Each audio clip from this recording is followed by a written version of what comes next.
base is Esquimalt, which has provided a naval presence on the west coast since the earliest days of the British colony on Vancouver Island. In the late 1840s, the rivalry between the United States and Britain in the Pacific Northwest created a need for the first military presence in the colony. In 1855, the Royal Navy began the development of a base in Esquimalt.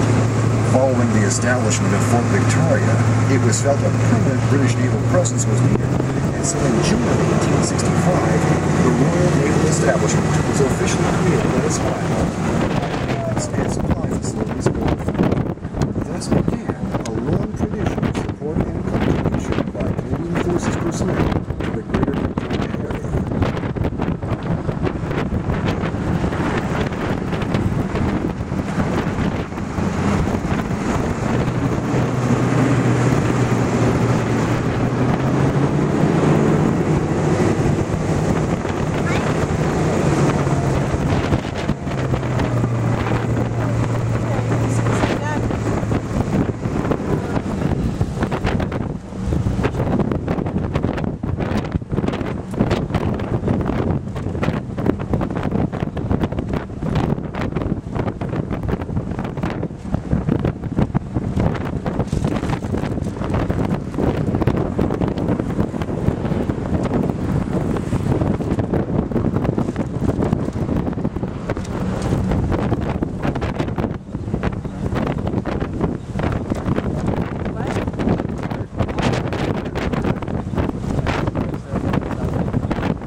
Once again, we'll pass over the Johnson Street Bridge as we return to Old Town Victoria.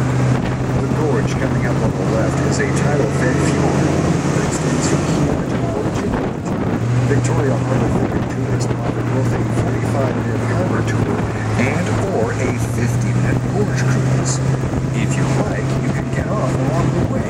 The skipper will give you tokens to get back on later in the day. There is something of interest for everyone. The little building on the left is a terminus for the ENN Railway in Esquimalt and Nanaimo, which runs from Victoria to Courtenay on Vancouver Island. Victoria coal baron Robert Dunsmuir built it to support a thriving coal and lumber industry and the Royal Navy base at Esquimalt. Construction began on April 30th, 1884.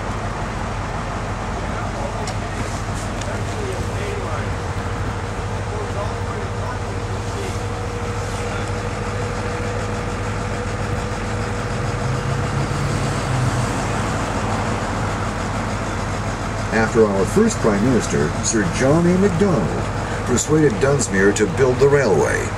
On August 13, 1886, on the east side of Shawnigan Lake, Sir John A. Macdonald drove the last railway spike into the ground. We will soon arrive in Victoria's Chinatown. It was the first Chinatown in Canada, and the second in the Americas after San Francisco. It began to form in 1858 with the discovery of gold in the Caribou Mountains. With the gold rush on the rise, many Chinese men immigrated. Some came from California, where the previous gold frenzy had taken place. A later attraction for Chinese immigrants was the building of the Canadian Pacific Railway. Originally, Chinatown was about the same size as it is today, but from 1890 to 1910, the population swelled. In 1911, Victoria's Chinatown housed 3,158 people. Fan Tan Alley is undoubtedly the most famous place in Chinatown, if not in all of Victoria. It was named after a popular gambling game played widely during the 1800s. In 1990, Mel Gibson passed through Fan Tan Alley on his motorcycle in a movie called Bird on a Wire. He found it very narrow. Once the gambling and opium center of Chinatown, it's now lined with offbeat shops. Look for the alley next to the Fan Tan Cafe on the south side of Fisgard Street.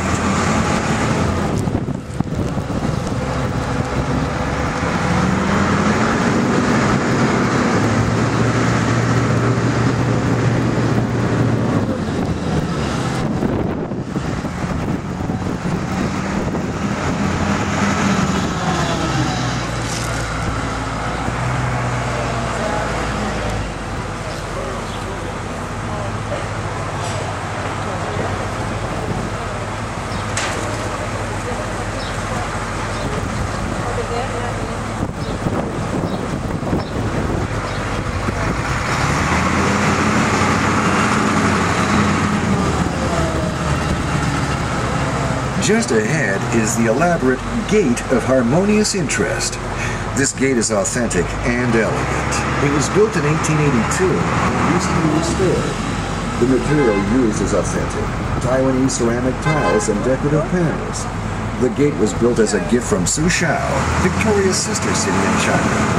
We, in return, sent them 2 beautiful totem poles.